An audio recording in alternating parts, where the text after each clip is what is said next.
Grabe ba't parang parati na lang lagi ubos ang sweldo ko? Nagpapayaman ba ako? Nagpapabaon ako sa ika nga kahirapan? Nako, building wealth or just spending? Alam mo minsan iniisip natin, maliit lang naman 'to, pero tingnan mo, sunod-sunod naman yung maliit, 'di ba? At the end of the month, ano po nangyari?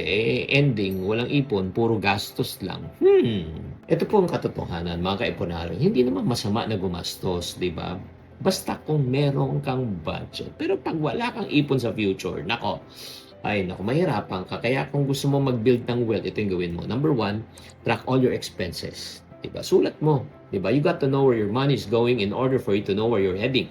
Number two, mag-set and stick to the budget. Income is limited, expenses are unlimited. Number three, prioritize mo na mag-ipon bago gumastos. At syempre, pag ikaw ay nakaipon, mag-invest para lumago, para hindi maubos ang iyong pera. Tatandaan, small step, big results. Goals natin for this month, ito, challenge lang to, challenge. Mag-save ka kahit na ilang percent.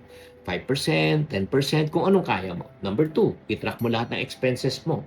Number 3, challenge kita ulit for the next 4 months. Oo, maglaan ka ng isang 1 week. Kahit na 1 week lang, no spend days challenge. So, hindi ka iinom ng favorite drink mo. Diba? Iipunin natin ng pera.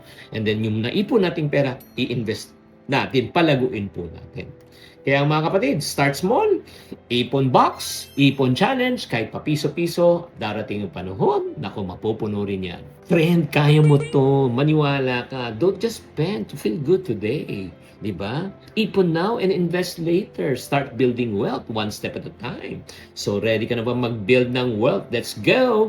Save, invest, grow your future starts now.